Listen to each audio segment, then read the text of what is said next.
Oh, holy cow. It's episode 7 of the bonus tournament, which I want to say is going along pretty good. And then last week caused the most controversy I've ever heard. I think it's been going on great. You're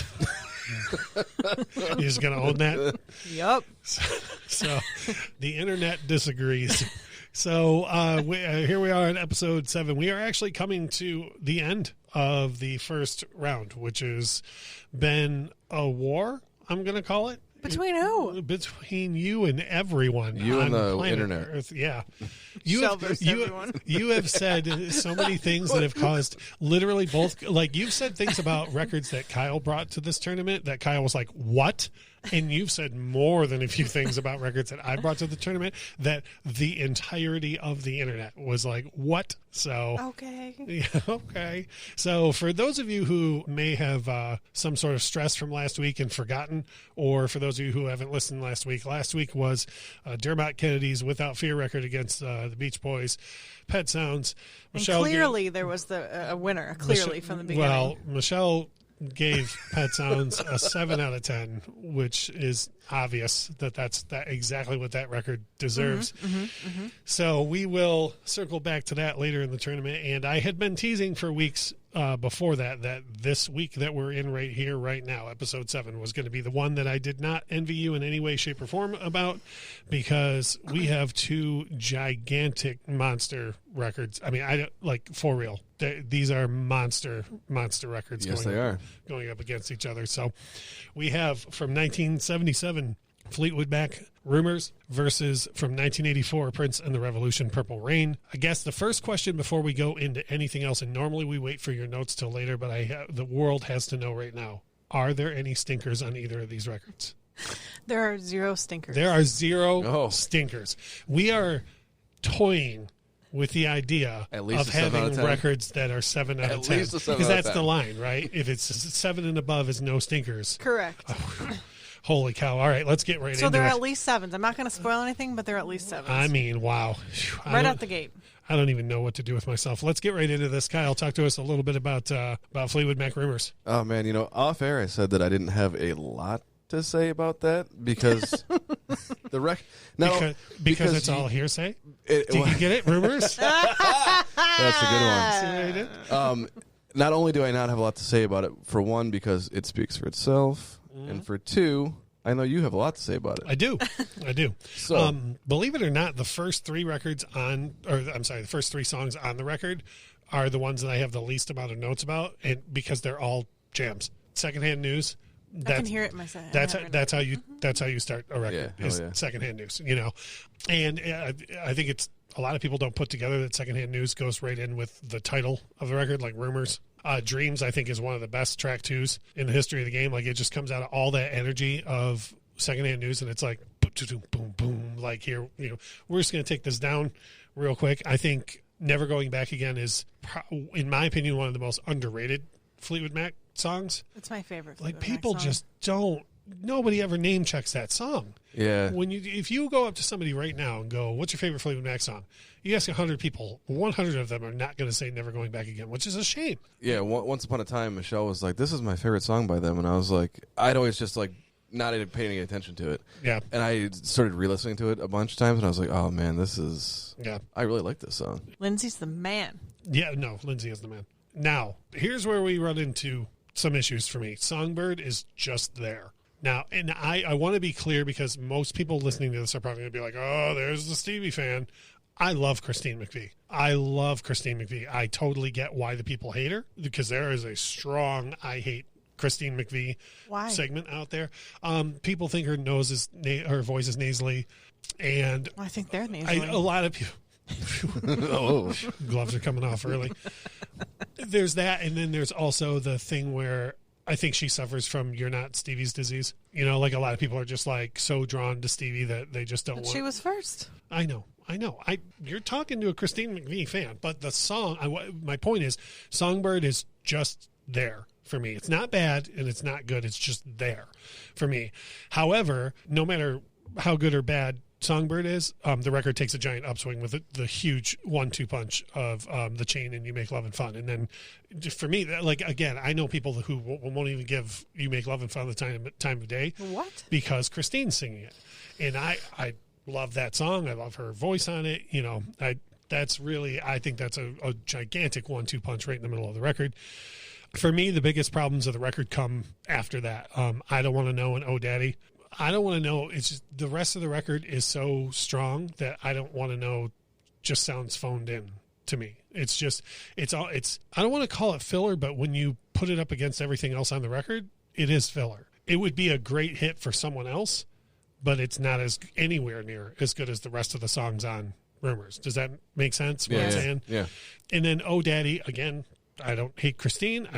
The song is just there. And I think one thing that I don't like about Oh Daddy is that Stevie just comes right over the top of that song afterwards with Gold Dust Woman to round the record out. Gold Dust Woman is such a jam. It is such a jam. It's a fantastic closer. And I think that, like, every time I've ever listened to Rumors front to back, when I Don't Want to Know and Oh Daddy starts, I'm literally being like, how long till Gold Dust Woman? You know what I'm saying? Yeah. So, agree, disagree? Oh, yeah, I agree with a lot of what you said. Literally, if you, in my own personal opinion, I do not care who is singing what, because that entire, it's a masterpiece.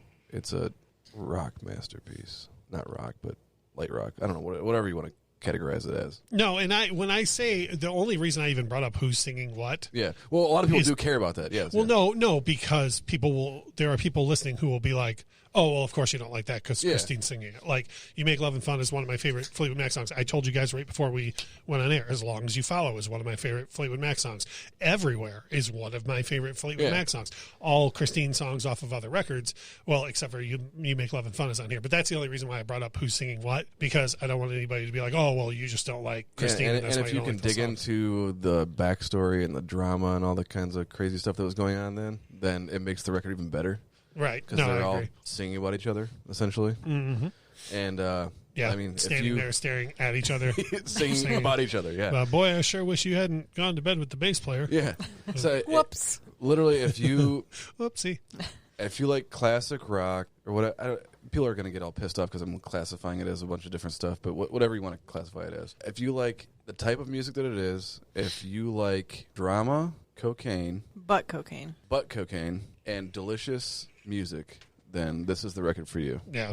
Delicious music. I think the record before it is crazy underrated. Like the first one with Lindsay and Stevie, like no one ever pays much attention to that, and that's a great record. I mean, sorry, what is it? Oh, it's a Right, like who? Yep, there you go. But I think Lindsay and Stevie brought something to the band that was born on the self-titled record before, and then totally brought to fruition. That's one thing that I like about Secondhand News as an opener, is that it's almost like, because there was straight up outrage among Fleetwood Mac fans that were like, this is not my Fleetwood Mac, due to the Peter Green and Bob Welch era before that. Mm-hmm. And Secondhand News is almost like, well, if you didn't like that, you're sure as shit not going to like this. F out. Yeah, it just bounced. And it's very parallel to Journey's career too. Like when Steve Perry came in, a lot of Journey fan, Greg Rowley fans, and prior to Steve Perry were super mad when they're feeling that way in those songs that Steve Perry was on, and then Journey just fired back and was like, well, if you didn't like that,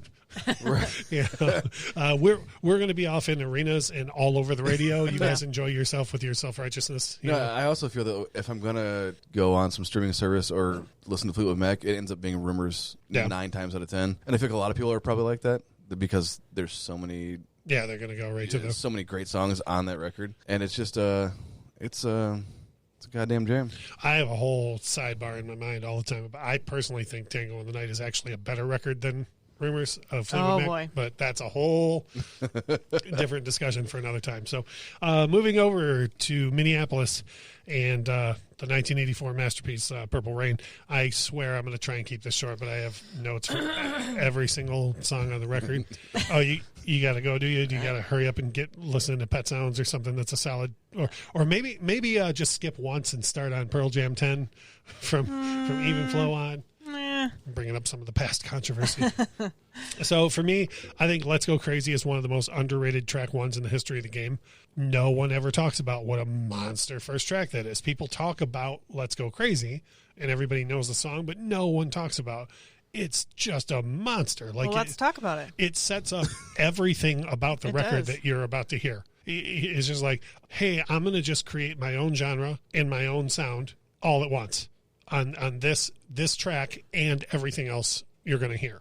So I think it's just a master display of talent.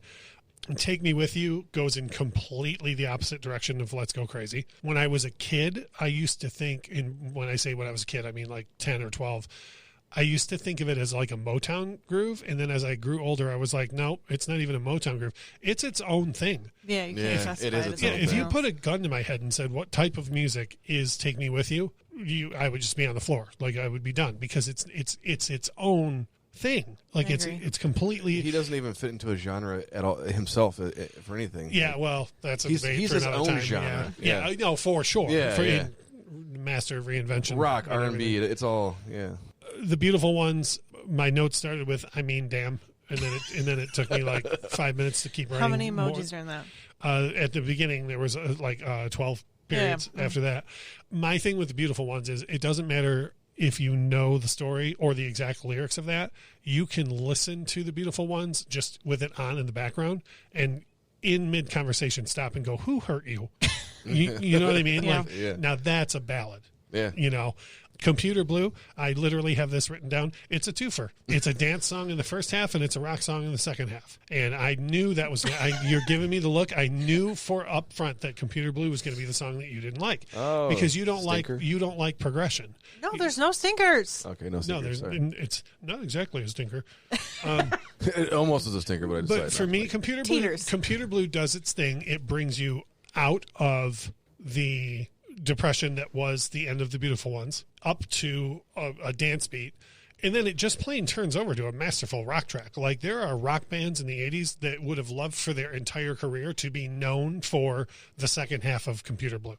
Like, that's how good that song is. And truth be told, it is two different songs that he put down into one for the record because of time limits.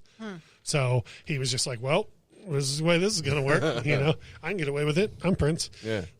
Darling Nikki, I think, is the pinnacle of everything Prince mean was Little going Nikki? for. Yeah, I think Darling Nikki is it's the pinnacle of everything Prince was going from For You up till 1999. If aliens came down and said, "What does Prince sound like?" I would put on Darling Nikki. Like, that's the song that he was trying to make for the 5 or 6 And records it's before come this. up a bunch of times with us because of all the controversy. Yeah, I mean, sparked a nationwide outcry. Did we talk about the Little Nicky thing? No. Oh, so just as a sidebar, we saw Jason Tenor, who is a Prince, what's the word?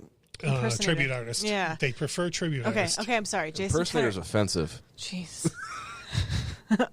He's a Wouldn't be the first time she said something offensive on this. Sure. Jason Tenor is a tribute artist in Vegas, and we went and saw him. And there was some drunk guy behind us the entire time shouting Little Nicky, like literally right behind us. And finally he was like, there is no Prince song called Little Nicky. That's a movie with Adam Sandler.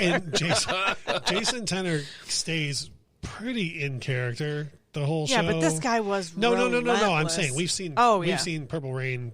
I've seen it 3 times. Yeah, I've sang with him. No, boy. I sang I Could Never Take the Place You You Ran did. with him. We've seen them probably 10 times, and he stays. You know, he doesn't think he's Prince, but like with these Michael impersonators or tribute artists or Elvis, it helps if they stay in character. And that was the one time where I saw him was like, dude, shut up. That's not even the name of the song. And what's funny is I've seen him do that song and they didn't do it that night, which Yeah. I wouldn't have done either. Oh, no. So anyways, flipping over to side 2 or the rest of the album, depending on how you listen to it. When Doves Cry is one of the best and most sexy dance songs of all time, and it's a rock song. It's not even a dance song. It's a freaking rock song. And I don't know if either of you know this about this song. Do you know what When Doves Cry is missing? Doves. Crying. Bass. There's no bass line in the song When Doves Cry. So he's not all about that bass? Not in that song. But the lyrics and the melody are astounding. the way they intertwine.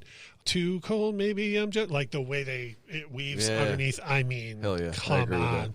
And it's one of the world's best dance songs, and it's a rock song without a bass line. Come on. Baby, I'm a Star. I literally, the top of my note says, well, hot damn. I mean, my thing is this, and this is, I'm going to read my actual notes off of here. Well, hot damn. It's another rockin' song. I dare anyone to sit down on this cut and not instantly be motivated by the drums, lyrics, bass, and energy. That song, the lyrics, if you listen to the lyrics, you will be like, I can do anything. Like, it's such a motivational song. Like, I'm a big deal, you know? Yeah. And like I say, the bass, the drums, the synth, everything about it is wonderful. Purple Rain, what is there to say? It's an amazing way to end the record. You don't even have to know the story of the album or the lyrics of the song. It's much like The Beautiful Ones, where when you hear it, you're just like, what happened? Yeah. You know? Now, if you know the meaning behind the song, then it does take on a new meaning because it is a very positive message about hope and whatnot. But if you don't know that, that's okay too. Like, it's going to affect you either way. So for me, and I told both of you this, and I'll say this to all the listeners too. When we started this tournament, Kyle and I picked both 8 records apiece. And when Kyle gave me his list, he had Rumors on it, and I originally had Rumors on my list. I don't even remember where it was placed, but I had it on there. And I took it off. So I genuinely love both of these records, but I'm going to tell you here now why I truly think that Purple Rain is a slightly better record than Rumors. Okay, I'm ready. Purple Rain works 3 different ways as an album. Every single song on this record works on its own. You could put any song on this album on in any environment and either get the party going or make your friend feel better with a ballad or motivate someone or whatever. Every single song works individually. Secondly, every song works as a whole. If you put it on, Let's Go Crazy runs right into Take Me With You. Take Me With You runs right into The Beautiful Ones. And I actually didn't, you know, it's funny. I totally skipped over I Would Die For You. That's how goddamn good this record is. Like, I didn't even, you know, When Doves Cry, when that ends, boom, boom, you hear I Would Die For You in your head. But you could just put When Doves Cry on by itself or I Would Die For You on itself. And then third, and this is something that Rumors can't help, but it also works as the complete and total one of the best soundtracks of all time. Like, it tells you the story of the movie as it's happening. And you don't even have to have seen the movie. You can listen to the record and just go, well, this is a whole story. I mean, have you heard 8 Mile? Right. Yeah. Yeah. I know someone saw Purple Rain, and it's whomever produced 8 Mile. So that, for me, is the biggest reason why the one edges out the other, is because it works on 3 different levels. It's not just one extra level above Rumors. It works in a third, you know. And I maintain you can listen to Rumors straight through all you want to, and I'm here to back you on that. But never in your life are you going to. There's certain songs that never in your life are you going to put on one off on Rumors. And everyone you know, one of these songs from Purple Rain is their all-time favorite Prince song that might not be your favorite or mine or whatever. Like, Darling Nikki is not even close to my favorite. Did you almost say Prince Little song. Nicky? Yeah, I had to correct myself. Darling Nikki is not even close to my favorite Prince song, but I know like 50 people who that is. Nobody's favorite song is Computer Blue. Lies. Lady, are you looking for internet hate? Because holy cow. Stirring the pot. Man, yeah, a lot of people. That actually might be my favorite song on the record. What? Yeah. How come The pot you're stirring is slowly becoming a cauldron. Am I in it? You will be. So, having said that, Kyle, before we go over to No Stingers McGee over here, and she tells us her thoughts, what do you got on Purple Rain? I disagree with nothing that you said. Mostly because... Do you see what I'm saying about the balance between the two, though? And literally, if I... much like Rumors, if I'm going to listen to a Prince track, like 9 times out of 10, it's going to be off of Purple Rain. And it's a twofer because there's a damn movie that goes along with it. Though I wish there was a movie that go along with Rumors, because you could see all kinds of like weird... We'll get it someday. Weird sex and butt cocaine and all kinds of stuff. Depending on who owns the rights when, we might get a very sanitized, like Bohemian Rhapsody. Like, yeah. Nothing going on. They were just sitting around watching Sesame Street. And, you know. So there's you get the movie to go along with it. You get that sexy motorcycle. There's so many things. So I want to be clear when I mention that about the movie that I'm not lumping the movie in with the record, though. Yeah. Like, it's amazing to me that you can listen to When Doves Cry on its own and you could have no idea that the movie exists. I've never seen the movie. Well, yeah, it's 8 Mile. So if you've seen 8 Mile, you've seen it. I'm not being funny. It's the same movie. But you could listen to the record and have no idea, and you still get like, there's some stuff going on between this couple, you know? And then when you watch the movie, you're like, oh, yeah, there it is.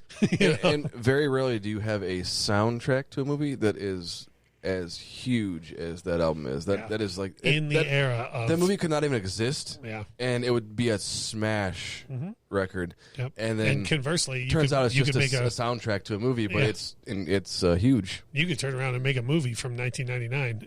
No, please, anyone from record labels that hears that, please don't do that.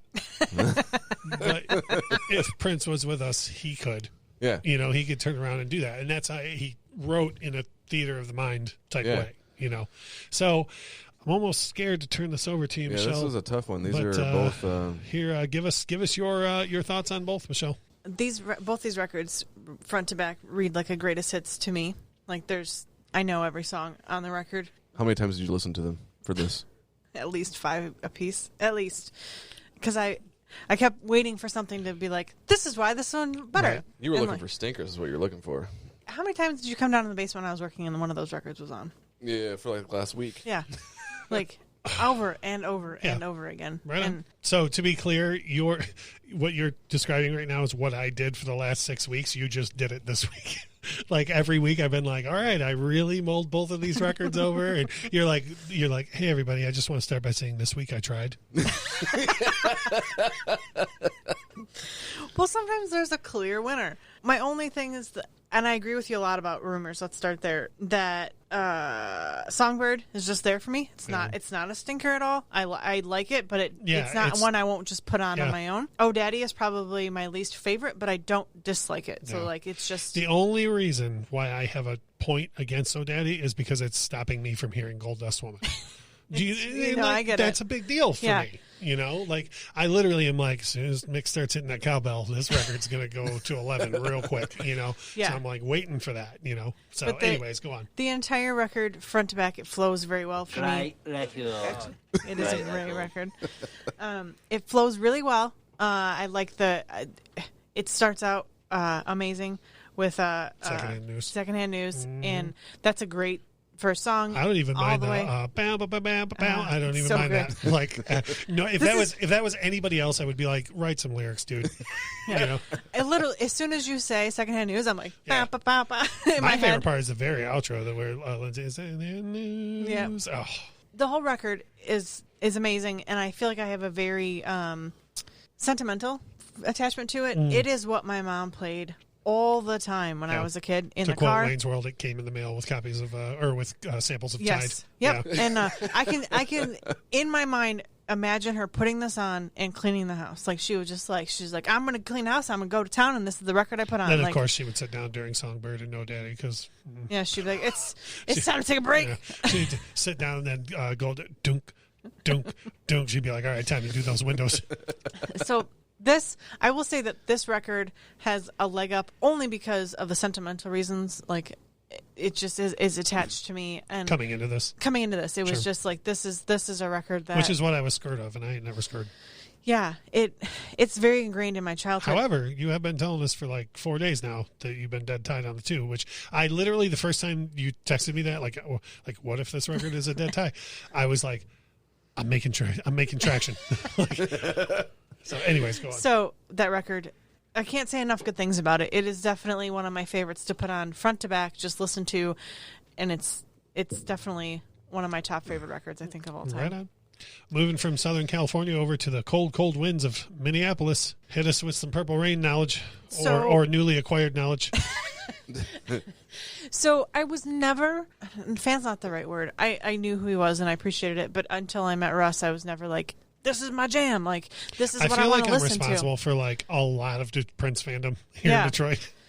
For sure. And it was something that anything he's put on for me by Prince has always been like, oh yeah. And I've like gone and listened to things on my own. So it's definitely, I would say it's a new appreciation for me. And so it's been probably in the last 10 years that I was like, yeah, let's get into Prince. Which is understandable. Yeah. Like, I get that. I take all comers. Like anybody, you know what I mean? Like all walks of life are welcome. Yeah, you know what I mean? Like but there are fans of bands that are just like, oh, well, you just got to do it now. Who cares? Yeah. Who cares?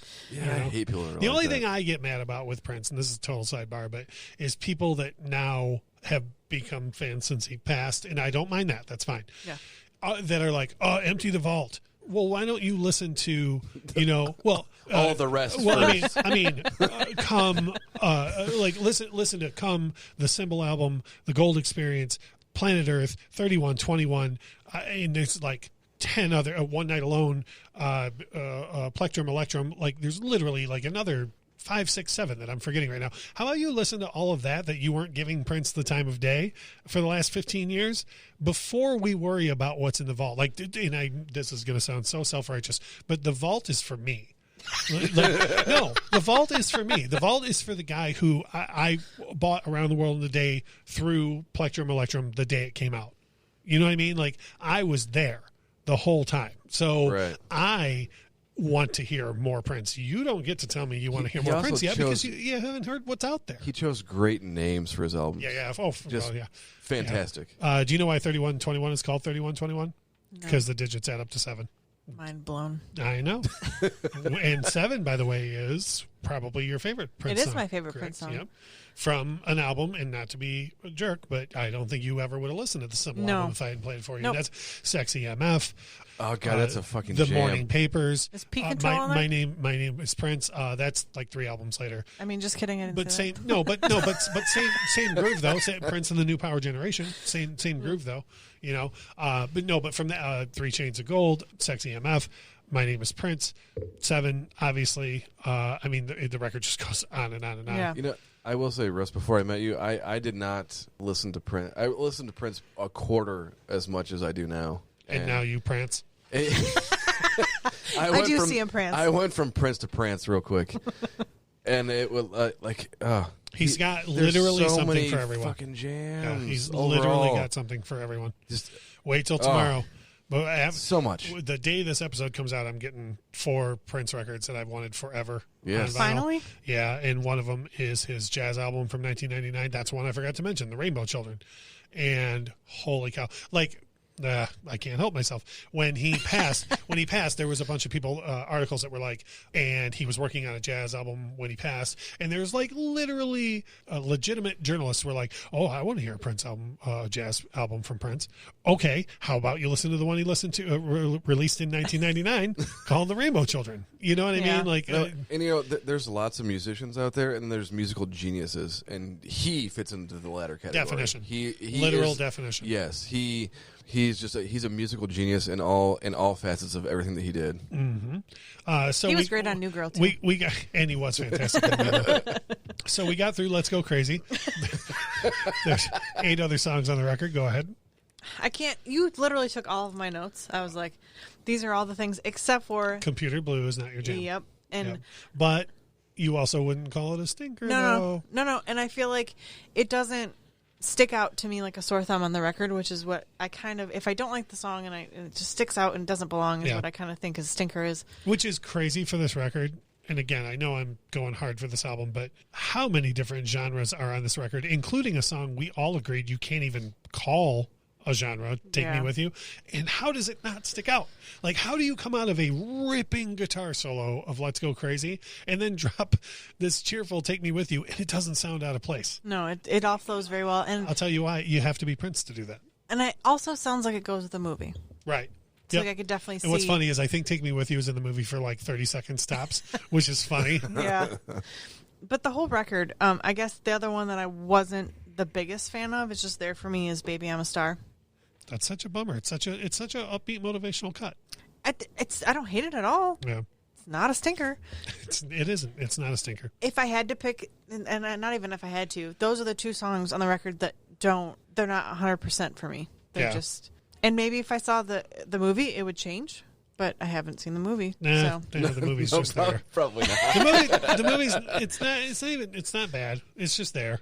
And plus, and like I say, for you having seen 8 Mile, you're going to be like, this is the same thing. And I know you're not going to be like, oh, Prince ripped off Eminem, but like you're just going to be like, this hits all the same beats as. Right. One more thing, like going toward your record, Russ, since I just keep talking about how great it is if you just say rumors in a conversation with somebody, a rumor's a rumor. No one has any idea that you're talking about Fleetwood Mac. If we're talking about music specifically and you say rumors, then people know what you're talking about. Yeah, but if you just say Purple Rain in any context, it means Prince. It's almost a verb or an adjective or a noun. Yes. Yeah.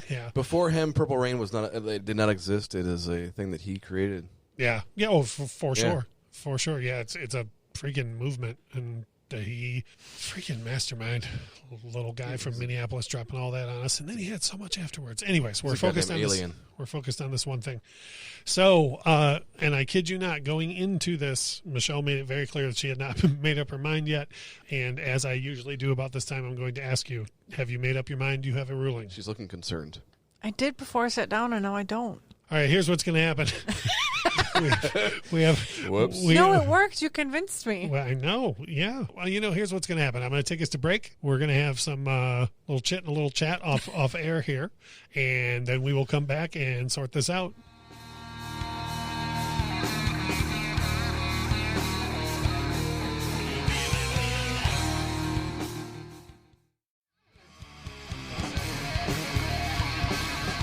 All right. How come you can talk over the music parts and I Well, can't? the listeners couldn't hear me talking because of the way I'm going to edit this, but that's. Do you see this array of shiny and lit up things? Yes. So that's. Holy cow. So, anyways, hopefully you're enjoying this episode as much as we are. And I mean that. I'm having a fantastic time on this episode. So, let's see here. After much deliberation and actually almost as much off-air time as the first half of the episode took, I should say, do you have an announcement for us? I do. Here we go.